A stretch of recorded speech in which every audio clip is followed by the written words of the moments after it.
welcome to your deep dive. Today we're going to be tackling productivity and expertise and how we learn best. Sounds intense. It is. You sent over a bunch of really interesting stuff, especially that David Epstein interview. Oh, yeah. He's great. Yeah, his book Range kind of flips the script on all that typical productivity advice.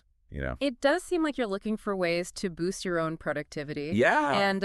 And navigate a multifaceted career, which is interesting. Yeah. But also to build this culture of learning and experimentation with your team. So Right. let's dive into Epstein's research and see what we can apply to your world. Okay, so let's unpack this whole thing. Okay. Epstein, he kind of debunks that popular 10,000-hour rule. Yeah. Right?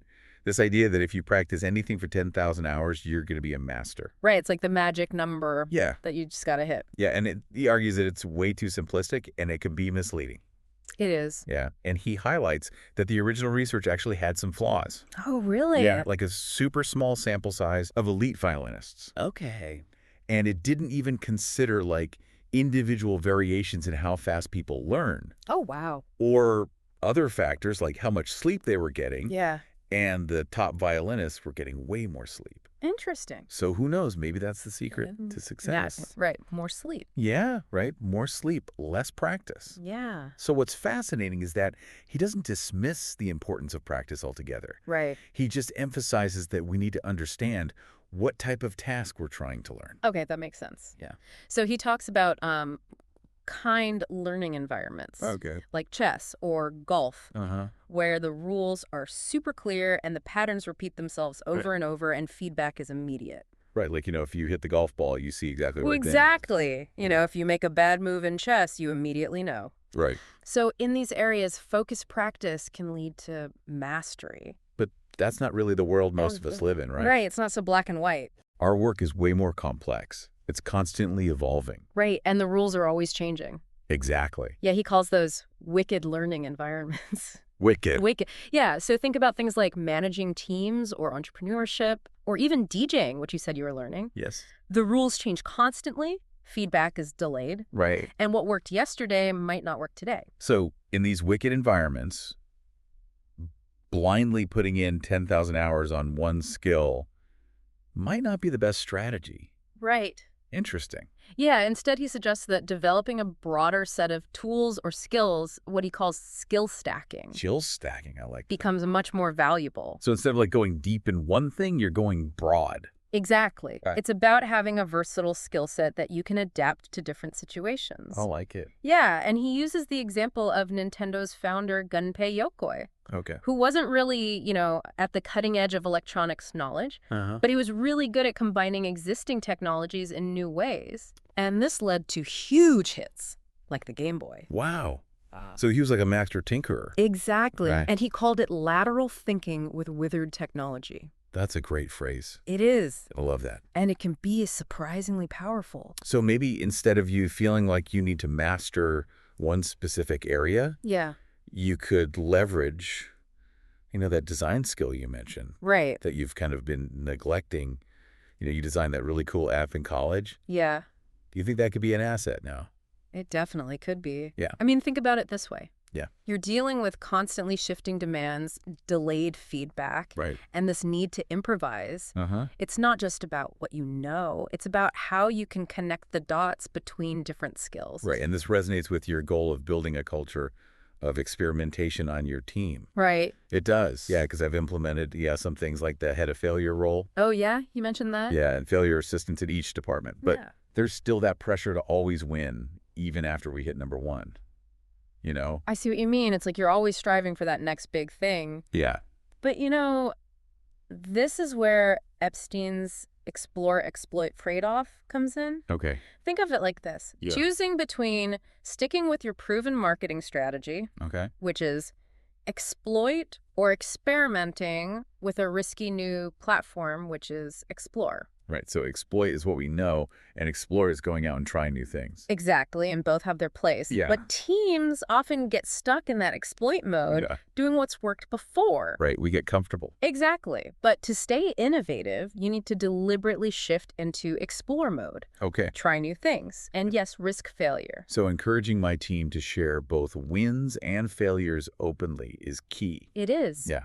That way you learn collectively and you avoid repeating the same mistakes. But it's not just about team dynamics, is it? Right. Because you mentioned that you were feeling really overwhelmed by information overload. So how can you manage all that input and actually be productive? Well, Epstein offers some strategies for that. Right. For example, he suggests not starting your day with email because that lingering feeling of unfinished tasks can really sabotage your focus. Yeah, I can see that. Yeah.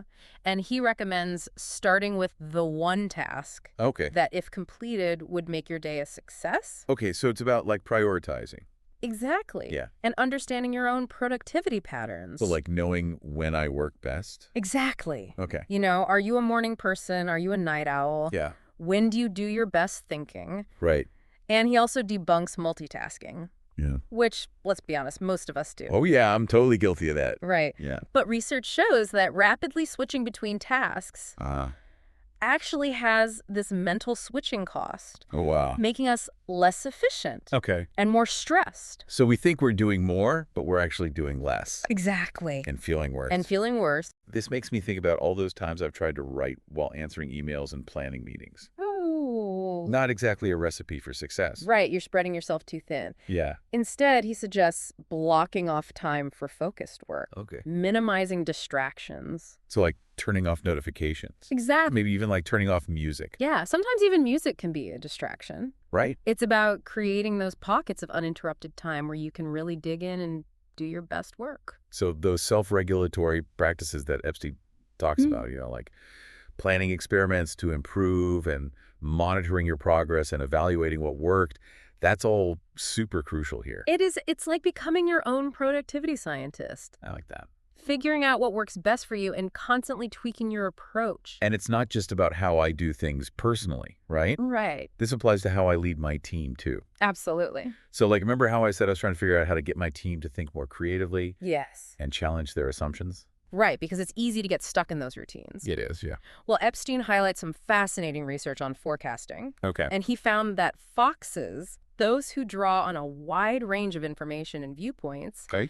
consistently outperform more specialized hedgehogs. Hedgehogs. Hedgehogs, That's just, even when the hedgehogs have access to classified information. wow. And this research project was incredibly thorough, Okay. spanning 20 years Wow. and involving over 83,000 predictions. That's a lot of data.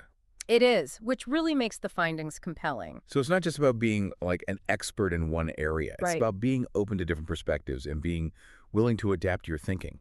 Exactly. And this applies to so many areas, from making business decisions to understanding the world around us. So it's like that growth mindset idea. It is. It's about embracing that intellectual humility Right. and realizing that we always have more to learn. And being open to being wrong. Exactly. Yeah. Okay. So this has been really insightful. Hasn't it? We've covered so much ground, We have. but I feel like we're just scratching the surface of what Epstein has to offer. We are. This is just the beginning. Right. We've only just started to unpack the implications of his work for your personal productivity and for fostering that culture of learning and experimentation on your team. So much to think about. There is, but let's keep going. Okay. Welcome back. Before the break, we were talking about creating a space where people feel good sharing their ideas and taking risks. Right. Psychological safety is so key for innovation. It is. But Yeah. let's shift gears a little bit, because you mentioned feeling overwhelmed with all the information you're exposed to. Yeah. And you're looking for ways to manage that overload and actually be more productive. Right. So how do we get it all done? Well, you're definitely not alone. Yeah. That's something a lot of people struggle with. Right. But Epstein offers some really practical advice for boosting individual productivity. Okay, I'm all ears.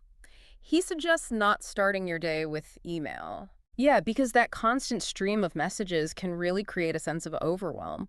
Oh, yeah, I can see that. And it makes it harder to focus on your most important tasks. Yeah, that's totally me. Yeah, I'm glued to my inbox every morning. right.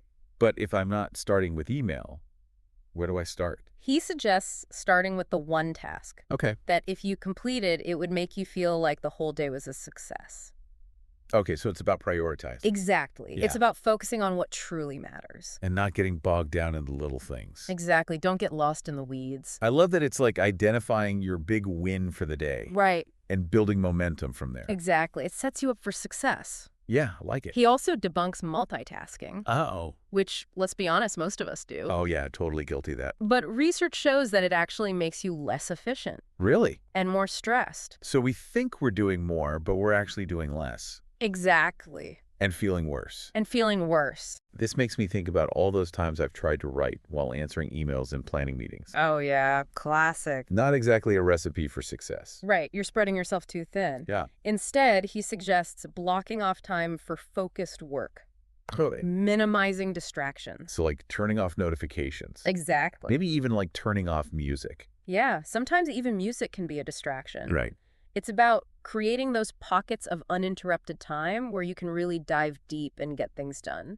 So those self-regulatory practices that we talked about, like planning your day and setting clear goals and monitoring your progress, those become even more important here, right? Absolutely. Yeah. It's like becoming the CEO of your own productivity. Okay, I like that. You need to be intentional about how you manage your time and energy to maximize your output. It makes sense. Yeah.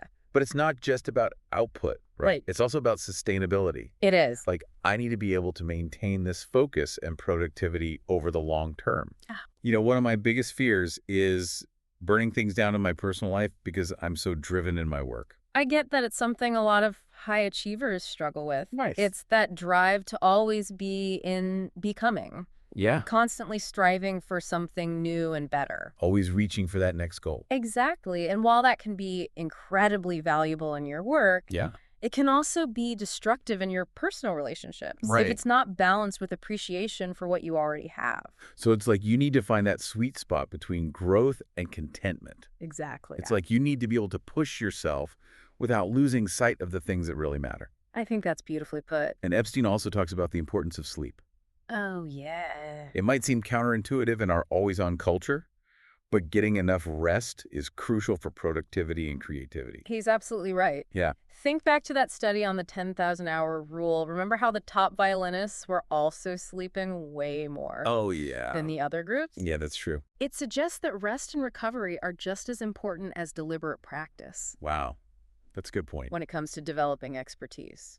Yeah, I've definitely noticed that when I'm well rested, I'm so much more focused and creative. Exactly. Sleep is like a superpower. It is, yeah. And this goes back to what we were saying earlier about sustainability. Right. You need to take care of your physical and mental well-being if you want to perform at your best over the long term. This has been so eye-opening. I'm starting to see how all these different pieces fit together. It is a lot to take in. It is. But remember, it's a process, not a destination. Right. Even Epstein himself admitted to having to shift his own deeply held beliefs over time. It's about embracing that lifelong journey. It is. Of learning and growth. Exactly, both personally and professionally. So it's about taking small steps, experimenting with different approaches, and finding what works best for me. Exactly. There's no one-size-fits-all solution. Yeah. It's about finding what works for you and being willing to adapt and adjust as you go. Makes sense. Yeah. This has been incredibly helpful. Thank you so much for sharing your insights. My pleasure. It's been great talking with you. And remember, listeners, the most important takeaway is to stay curious. Keep experimenting and never stop learning. Couldn't have said it better myself. And for our listeners, here's that final thought-provoking question from Epstein. What is one skill you're good at but not currently using? Take some time to reflect on that. You never know where it might lead you.